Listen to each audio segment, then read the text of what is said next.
bug out, chill, and be active in H6 and 86. It's time to build. Hey, got no mistakes allowed, cause to me, MC means move the crowd. I make it easy to dance to this. That tech was coming next from the flex of the wrist. Nah, you can't tell, man. Let's go. All right. Before I go into that real quick, shout out to Rakim. Obviously, I'm inspired by Rakim. You know, I got this, I've been working, man. I've been in the lab. Take a look at this ill shirt that I did. Bloodworld, man. Like I said, we in the lab creating some cool shit, man. It's gonna be the hottest.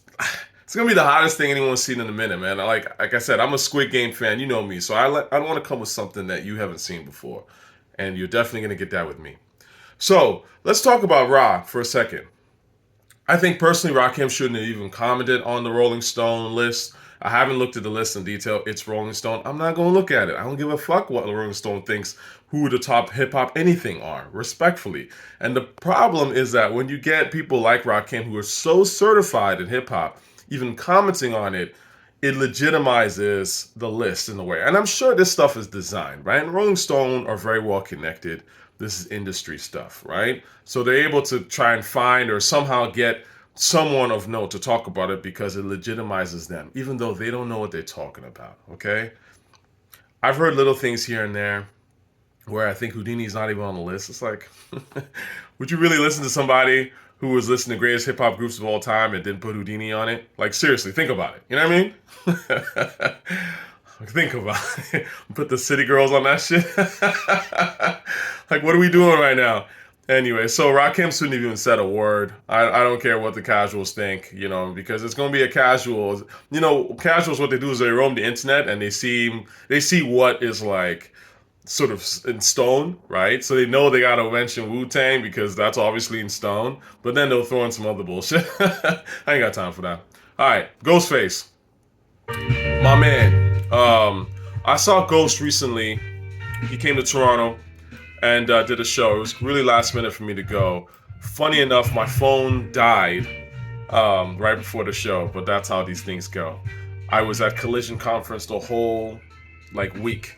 For y'all who might not know what Collision is a tech conference. It's like one of the largest, I guess, tech conferences in the world. So I was at that shit, and that kind of took up really my whole week. So I wasn't even sure if I was going to get the chance to see Ghost, but I did. And I'm really glad I did, man, because, Ghost is one of my favorite rappers ever, man. Real talk. I wouldn't say he's always been that way. He became my favorite rapper once I heard Supreme Clientele. That was when I was like, oh yeah, I really like this dude. He just spoke to me, right? You know what I'm saying? Like, that colorful, vibrant personality. That's me. I mean, I think, or at least I'd like to be. You know what I'm saying? So Ghost is someone that's very special to me in that regard. The show itself was phenomenal. I thought actually it was well done. Ghostface had a lot of energy, but he's a fly dude, man. And he performed Stay True, which is my shit. I was pleasantly surprised about that, man. He really just was he came through and did it, and I was like, I wasn't expecting out of nowhere, right? So I'm there rapping along hard, man, because that's Stay True's my shit. You guys know this. I've talked about Stay True before.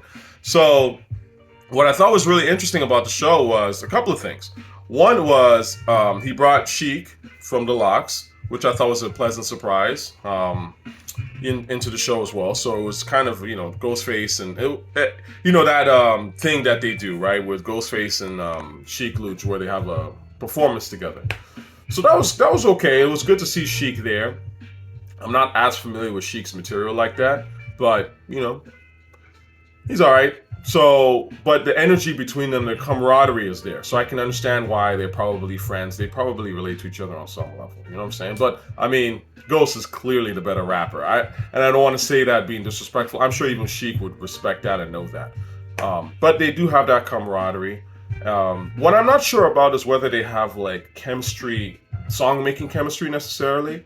When I listened to that project they did, I didn't like the beats on it, so that was really it. I mean, I don't know if the beats were better, maybe the two of them would have traded off really well. That's to be determined. But anyway, Ghostface did a lot of really dope songs. Ghostface's catalog is huge, right? He did quite a bit of Wu shit. He did One, obviously, one of my favorite songs ever. And he didn't do a lot of Supreme Clientele. He did Cherche, of course. Cherche 1 and Stay True. I think those were the only ones he did. Oh, Mighty Healthy he did as well, of course.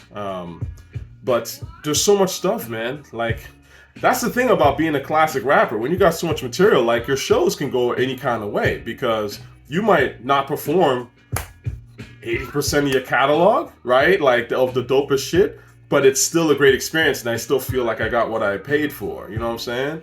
So I loved it. I had a great time. If any of y'all were there from Toronto, let me know, because I would have liked to bump into you, I guess. You know, you could have said, well, you know, what up to your boy? But again, I didn't mention that I was going. It was super last minute, and I had a great time. Shout out to y'all. I'm still coming out with some stuff, man. More videos. I know I've been silent, but I've been working, man. Trying to get this Bloodworld thing going. You know what I'm saying? So I got some of these shirts, man. I'm going to start putting them out for y'all to cop. They're going to be affordable. It's not really meant, you know, I'm not trying to make a mill off it or whatever. It's not like that at all. It's just really for me to get the word out there. You know what I'm saying? Because I've got something really fucking dope. And there's some fly shit that y'all can rock. You know what I'm saying? So anyway, more to come. Peace. Love y'all.